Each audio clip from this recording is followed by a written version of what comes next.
Just give me the next 15 minutes and I'm going to show you how to increase your paid ads ROAS by over 400%. And this is all backed by me spending over $15,000 per day with a sales team of 7 and getting around 180 per booked call at scale and 225 per booked qualified call at scale with very decent show rates. Now, over this next 15 minutes, I'm going to tell you about 4 specific elements that I've been able to prove using my own ad spend and $35 million for our clients that are going to help you do this in the next couple of minutes. So stay tuned. Let's get into it. Most people believe that having a really bad ROAS comes down to their ad creatives, it comes down to the copy, and it comes down to the targeting. And I'm here to debunk all of those myths because these 4 key elements with a bonus one on the end is going to help debunk that. The first element is your funnel ecosystem. Okay, what funnel you choose will dictate the results that you are getting. If you picked the wrong funnel for the wrong offer, then you're going to see a drop in conversion rates, drop in ROAS, overall increase in ad costs, and inconsistency as you increase your ad spend. So we're going to go onto the whiteboard here. I'm going to map out very common funnels that you're used to using, which are booked call funnels. Okay, we have low ticket funnels. Okay, we have application funnels. We have VSL funnels, and we have low ticket funnels. Okay, all these funnels right now are suffering from what I call the trust recession. If you have a booked call funnel, show rates are lower, close rates are lower. Even though you could train your sales team all you want, people don't trust high ticket products and services as much as they used to multiple years ago. Low ticket funnels, cost to acquire a customer have gone up. So if you're selling a $27, $47 product, you're now going to be paying 80, 70, even 90 bucks for a purchase in hopes that your AOV keeps up with the CAC. Application funnels add too much friction to the sales funnel. Your cost per call is going through the roof. Your VSL funnels, no one's watching 20-minute videos anymore, but they are going to watch a 1-hour webinar, which I'll explain very thoroughly in this video. And then, like I said, low ticket could also be straight to a landing page or through DM that you're selling, which brings you to the last funnel, which is the DM funnel.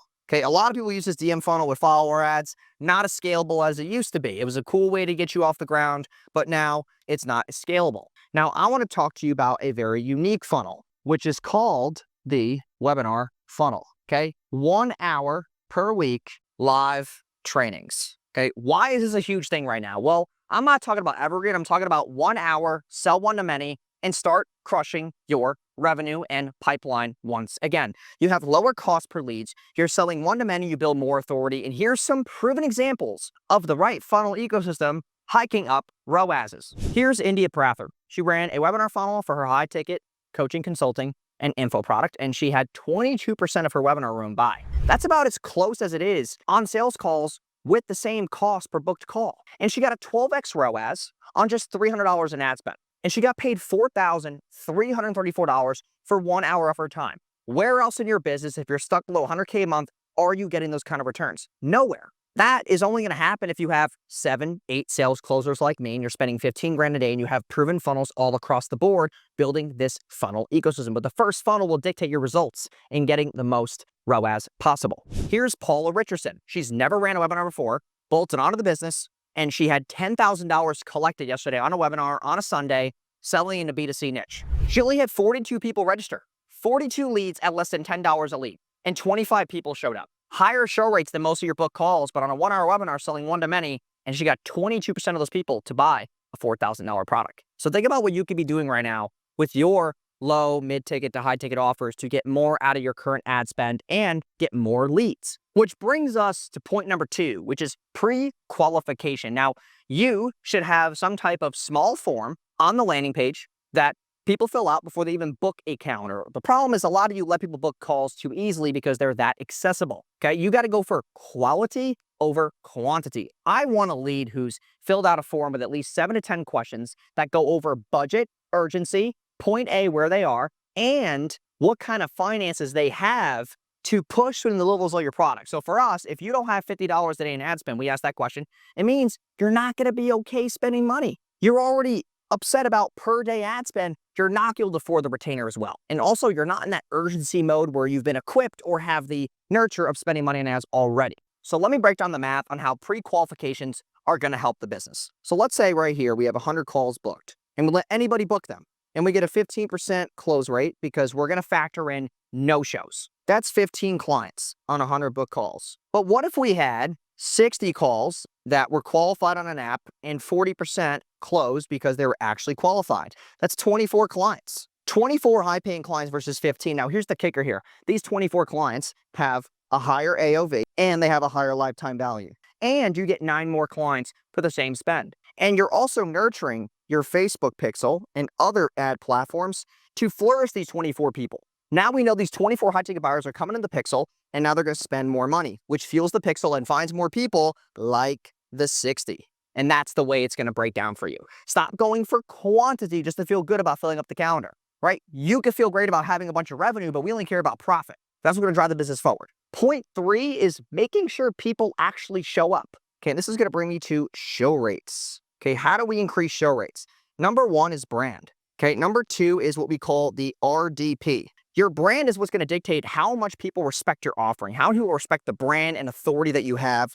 Okay, and then that comes down to your results-driven promise. If you have a big brand, you've had a lot of clients, you have a lot of authority. So your results-driven promise needs to really hit the pain points of that avatar and drive clicks that actually get buyers. If I don't have a good results-driven promise, if I don't say, I help X person achieve X in X days without X, I'm now throwing shit at the wall of what my offer is because you assume that people want what you have to offer because you're the business owner, so you have an ego around it. You have to look at market data to know that results-driven promises outbeat common-based offers every single day of the week. Third brings us to reminders, okay? Do not overload reminders because you think that the more text you send out, the more people are going to show up. What we've done recently is we've done what we call email threads, where I will get placed in a group chat on an email thread with the prospect, my closer who's assigned to it, and myself. And we set expectations before that call to make sure they reply to the email to save their spot. And also on top of it, okay, we're getting them to watch all the homework videos. Okay, if we have them watch homework videos, they're more willing to show up. Okay, so the 4th piece is a homework video. 5 is a slide deck, because some people like things more visual and some people like videos. So we take the homework video, we let them watch it, and then we just summarize it as a slide deck too. So they have 2 options. And that's just based off behaviors and how people like to learn about the service that they're getting themselves into. 6 is a setter. Okay, the setter is placed last to do 2 things. Okay, night of, okay, and 1 hour before. Now, depending on when your call was booked with them throughout the day, if I call them the night of, I'm doing a tie down. Hey, are you actually going to show up to that meeting? And an hour before, hey, do you have your Zoom link? Are you ready for the meeting? Are there any partners? What's their emails? Getting those objections out of the way immediately so that we can actually have a constructive call. The last thing that I've seen with show rates is how long the call actually is. Okay, when we do 30-minute calls, we saw that prospects didn't care that much. So we switched to the 45 minutes and we saw show rates increase and close rates increase. Your closer going on back-to-back calls, you need to avoid burnout. Because even if someone no-shows, they can do follow-up and they can also get ready for the next meeting. Okay, so they can shoot a Loom video, whatever that looks like. And we make sure that our closers do the last and final thing, which is we do videos through text and then we do a Loom video. And the Loom video's name, we always change it for and then client name. So the Loom video will get sent to them in a text saying for Jason Wojo, right? And then they see it on their phone. They're like, oh, the video's for me. It's not just some generic title. It's very personalized, and it means that we care. We're taking care of our customers. It is the way we do one thing, we do another. And that helps out a lot during the sales process as well. And this Loom video is really there to break down their business, break down their current situation, and give them more clarity of case studies, just like their niche or vertical, so that they can make a confident buying decision on the call. That's what you want. You want 1 call closes. The less authority you have in brand and less touch points, they just don't trust you as much, which means that you're going to suffer from 2 call closes. It's going to be hectic. Your sales cycle's long. You're spending money on ads every single day. You're waiting 2-3 days for someone to close. And now your business is a complete shit show. Okay. You're not able to spend more money on ads. You're worried about cash flow issues, and it allows you to be unscalable when it is your sales process that's actually lacking, not your creative, not your targeting, not your cost per call. All these things matter. And then on top of that, which would be the last piece, is we have Calendly reminders that go out. Okay. And we do 24 hours. We do 3 hours, and then we do 15 minutes. And that's on top of the email thread. The email thread is professional. It's not so overbearing. You know, like they can see in their email, they got their Zoom link. It doesn't seem like we're just like bombarding them. Their email, they can get to whenever they want. Their phone is a personal thing. People are like, oh, you're barbarian my phone. You know, it seems needy to me. Don't blast them with a ton of text messages because you think that that's going to help. Which brings us to point number 4, which is sell before the call. SBTC. What are you doing to sell before the call? Well, number 1 is you better have a good organic presence. If you're not posting every single day, you got to practice what you preach. If you don't have the brain, you don't have the organic content, People are going to sit there and go, well, this person's trying to claim they do all these result-based things. They're not posting. They're not somebody that I can actually trust. Okay, second is press, which also combines to number 3, which is SEO or their Google presence. If someone goes to Google right now and searches your name, what do they see? If they don't see good things, you don't have a Google knowledge panel, you don't have some press published, it's not expensive to get press.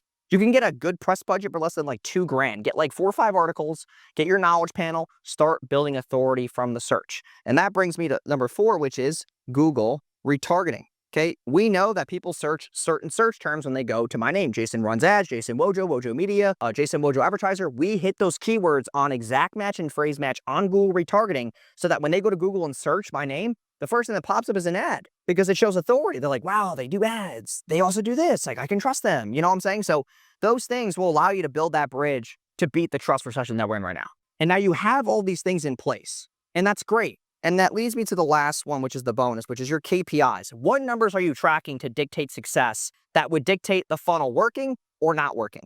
So first thing I always track is cost per lead or cost per call, okay?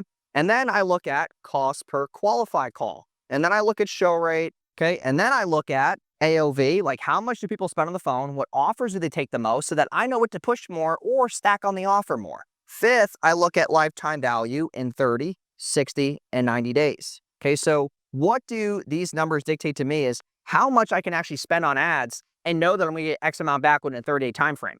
If I spent $3,000 a day on ads, let's say, let's do a quick breakdown of this. Let's say I spend $3,000 a day, okay? That means I'm going to spend $90K a month. If I know that everyone on day 1 is going to spend, let's say, $4K, but by day 30, they spend $5K, now I know that my front-end ROAS is going to be, day 1, I make $4K. I make $1,000 at $30K a month that I'm making in profit. But on day 30, if it's $5K, I went from going to $120K a month to $150K a month, which means that $30K in profit takes care of 10 days of ad spend. So I have 10 days of leeway to scale the business further, which means that I got to close more people in 10 days. And that's basically all profit. All the new follow-ups, you start, increasing your follow-up nurtures, your processes, how you scoop up people, right? These things are going to add more to the pipeline. Now, here's what else I like to do. Let's say you're on that 90K of spend, okay? And you make 120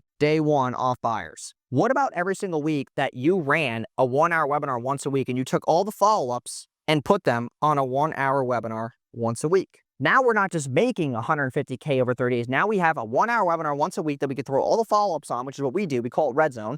We throw all the webinars once a week. We put all the follow-ups on there, and then we're just closing deals with people who were uncertain or needed to ask certain buying questions from the man himself. That will scoop up an extra 20% a month. So if you take 150, all right, let's do the math real quick. And that scoops up about an extra 20% every single month. So if I did 150K times 0.20, that's an extra 30K. That's paying for another 10 days of ad spend. So now I'm 20 days ahead. I have 20 days of leeway to where if I don't get an upsell from anybody for 20 days, I don't lose money. And that is the clarity that you need when you're scaling your ad spend. And if you want to find out where people are leaving your funnel, in what step, map out all the steps. So number 1 is sales page, okay? Second is the opt-in. Third is the app or the application. Fourth is the booked call. Fifth is the show. And sixth is the close. And seventh is the follow-up. In what part here are we breaking off? So from sales page to opt-in should be 15% or more.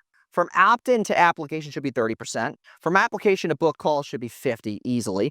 Book call to show should be 50% plus. Show to close should be 30% plus. Even 20% is even minimum.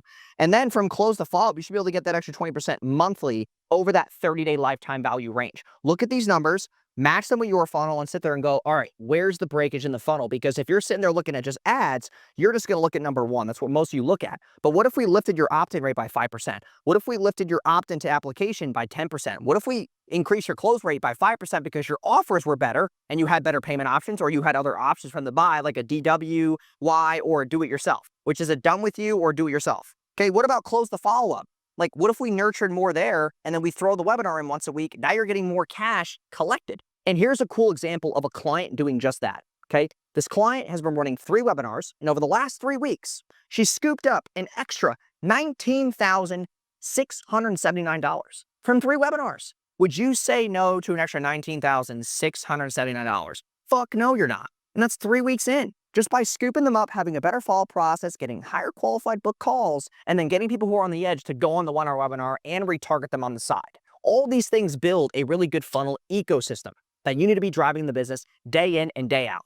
Now, before I show you the 2 final secrets here, what if me and my team came into your business and raised your ROAS by 400%, or took you from $1 in, $10 out, $1 in, $15 out, $1 in, $20 out? What would that do for your business? I'm opening up a couple of slots right now for people who are watching this video, your business owners looking at a higher return on your ad spend, you're looking to increase your ecosystem and get more out of your paid traffic. And this is the same system that we use for small, medium, and larger size businesses, just like the ones I'm able to show you on this very video.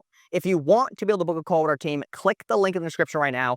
Book a implementation call. It's 45 minutes with our team to see what it looks like to place a webinar funnel inside of your business and help you with your current advertising efforts that you're spending money on day in and day out. The 2 final secrets are this, and I want to give you these as a bonus because I've been in this business for 7 years now. I've done it all. We're doing 1.5, 1.6 million a month.